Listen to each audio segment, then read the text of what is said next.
Hello. Oh, what a lot there is to talk about today. Not least the government's brand new £1.57 billion rescue package for the performing arts. Hooray!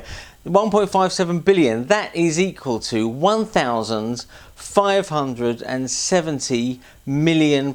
It sounds a huge amount of money, doesn't it? And why it's very welcome, at the same time we can't help wondering how it's going to be delivered, when it's going to be delivered, and probably even more essentially, how much of it is going to come through to theatres.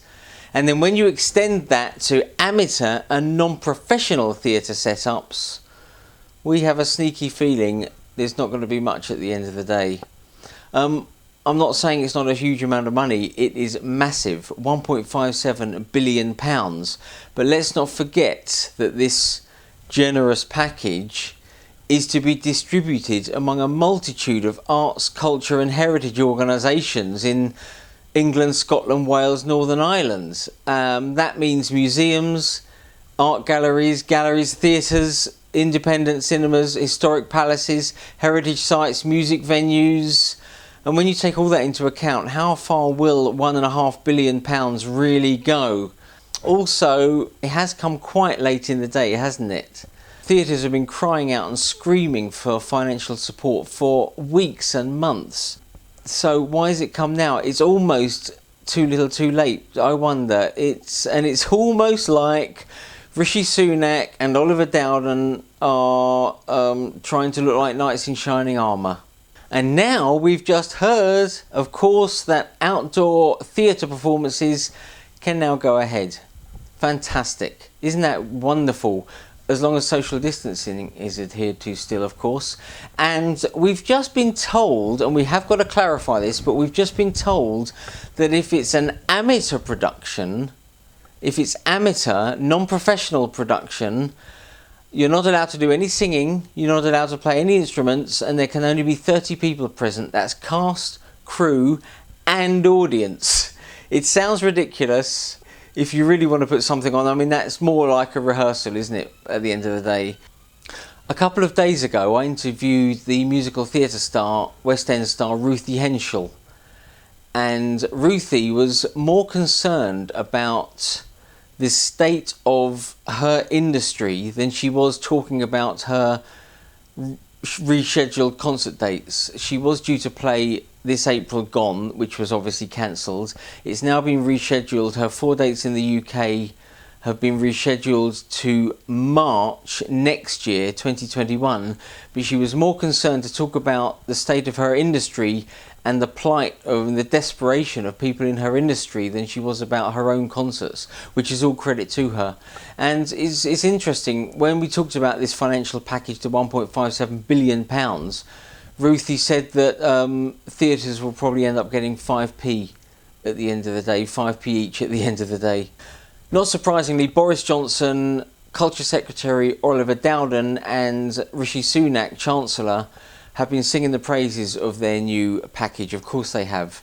In the industry itself, in the theatre industry itself, there is a little bit more caution going on. Now, last week we quoted Theatres Trust Director John Morgan in his answers to the 5-point roadmap, which I think everyone now is of the opinion is a little bit of a waste of time. But we've quoted him again this week because he said of this new announcement, "We hope that this package can be distributed swiftly in order to avoid further redundancies and closures to bring many of the UK's theatres back from the brink." John also added, "We will need to know more detail of how this money will be allocated across the different areas to fully assess its benefits. We would hope that a significant proportion will be reserved for the performing arts. Theatres have been among the hardest hit industries by the pandemic and are still at risk as they are unable to operate viably while social distancing is in place." John also comments that, "We hope that funding will reach beyond London and support the UK's many brilliant local theatres that serve their communities so well. The majority of this money will be needed to cover ongoing staffing and overhead costs as the furlough scheme tapers from August and ultimately ends in October. While this is an extraordinary sum of money, whether it will be sufficient to keep the nation's theatres alive will depend on whether they will be able to reopen fully. There are also obviously countless amateur non-professional theatres, theatre companies, societies, charities out there that would love to get their hands on some of this government funding. But with decisions on awards made working alongside expert independent figures from the sector, including the Arts Council England and other specialist bodies such as Historic England, National Lottery, Heritage Fund and the British Film Institute, we will be very interested whether or not any amateur theatres are expecting any windfalls themselves anytime soon. Needless to say, Sardines is not expecting a penny of this money at all. Looking at last week's survey questions we posed you, we get the feeling that many of you are not very positive or confident about restarting any theatre productions before 2021 anyhow. And let's face it, the whole of this thing is going to be taken back to normal through public positivity and confidence at the end of the day. Question 1. Has your society or company made any plans and or restrictions for members returning from 4th of July? Over 80% answered a flat no. Question number 2. Is your society or company already making plans to restart performances? Over 85% answered no or not yet. Number 3. Do you think social distancing will be lifted completely by January 2021? 2/3 answered no or I doubt it. Question number 4. Do you see your society's initial production choices being affected in some way? Half of respondents answered no, we do not. Question number 5. Is a second wave of coronavirus, COVID-19, on the way? And if so, will theatres be adversely affected again? Perhaps this is the most telling question of all, in which over 90% answered yes, there is a second wave coming, or it's very likely that it's coming and theatres will be adversely affected again. How worrying is that? One could get quite depressed by all these answers, couldn't they? So let's roll on finding a vaccine. That's what I say. That's the thing that's really going to knock this thing on the head.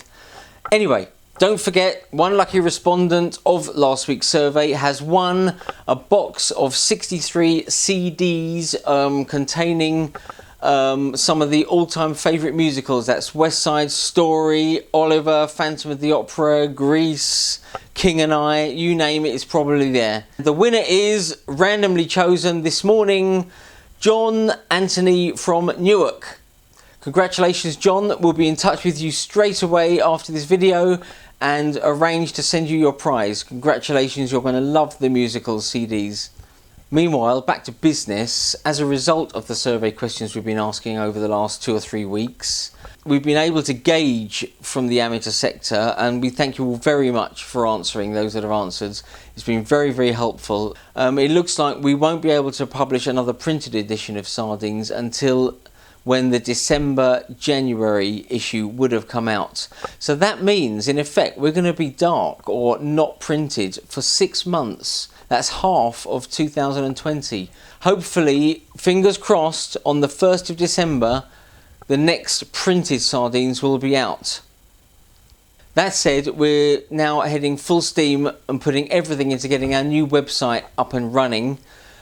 It's been way too long coming along, and it's about time now it was out. When it is up, we'll be able to publish all sorts of stuff online, all sorts of live articles will be able to go on. It's going to be great, and at the time it goes live, anyone that subscribes to Sardines will automatically be given live access, live and full automated access to every single printed issue we've ever published.